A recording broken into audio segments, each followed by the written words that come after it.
I want to go to Andrew Yang. Of course, you remember Mr. Yang, the Forward Party co-chair, former Democratic presidential candidate.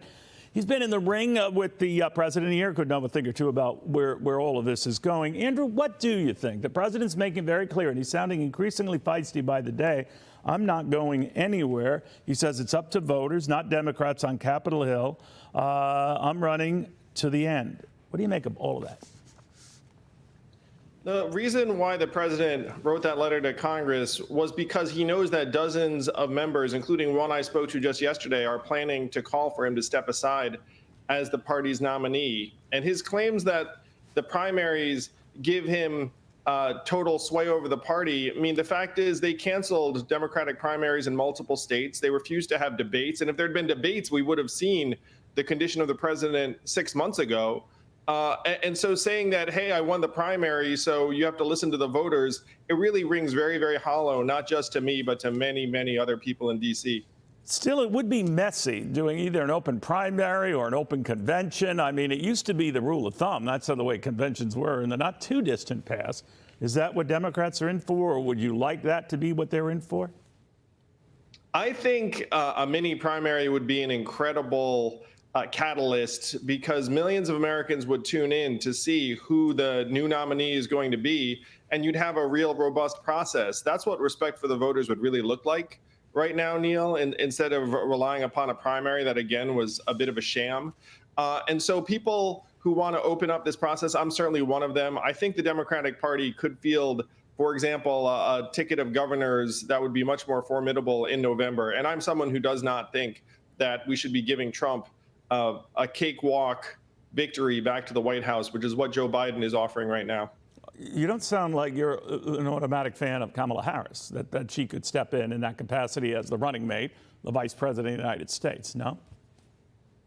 I think there should be a process, Neil. I think the vice president certainly should be part of that process. But one reason we're in this mess is we've essentially anointed folks and let the Democratic Party say, hey, this is the way it's going to be. Like, let's open it up. Let's let some governors make the case, various members and senators make the case. And I think there are a lot of leaders who want the exact same thing.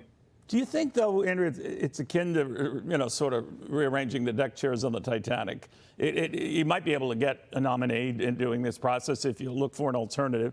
But normally parties in disarray or disunited rarely go on to win. We saw it certainly in 1968 with Democrats. We saw it in 1980 when Ted Kennedy challenged Jimmy Carter, and Jimmy Carter went on to defeat that fall. We even seen it with Republicans when Gerald Ford was fending off a challenge by Ronald Reagan that went all the way to the convention. He survived it, but of course he went down to defeat. So it's almost preordained in this environment that Democrats are going to lose. What do you think? I have a very different perspective, Neil, that whichever candidate can move on from its unpopular octogenarian has a great chance of winning. And Donald Trump is underwater in approval numbers by double digits, the same as the president, by the way. Yeah. And so if you were to have, let's say, a fresh face come in as a Democratic nominee, I think that you could easily prevail. And that is exactly the kind of exercise the Democratic Party should be seeking right now, instead of slumping to defeat in November. The party's better than that, hopefully, and the country certainly deserves better than that. But, if things are so bad for that octogenarian you referred to, the president, and of course his challenger is very close to that, a Bloomberg survey has 6 of the 7 battleground states within the margin of error. With all of that, that's pretty amazing, isn't it? It just shows how polarized we are, Neil, how the teams have such clearly defined boundaries and battle lines. Think of what that is saying. With all the troubles you alluded to, and I hear where you're coming from, Andrew. Joe Biden isn't doing that poorly. It's kind of like an even race.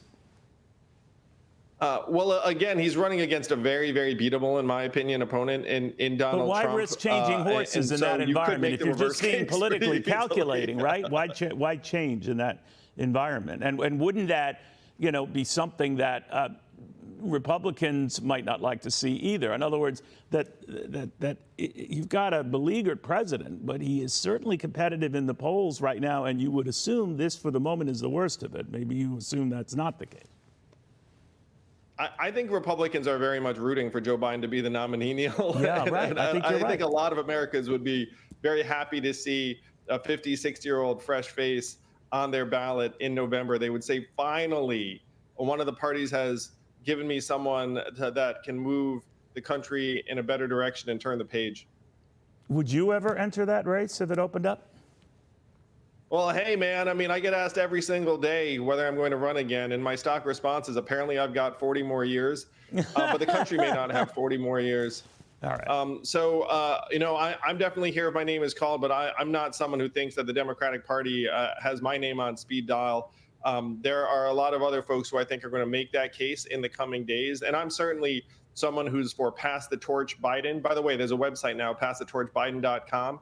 I think that we deserve a different nominee than this president who is clearly past his prime, so, shall we say, euphemistically. All right. Well, it's just one debate, right? Well, we'll see. But I don't know. It's still early. Maybe it's not. That's the raging debate. Andrew, thank you very much. Good seeing you again.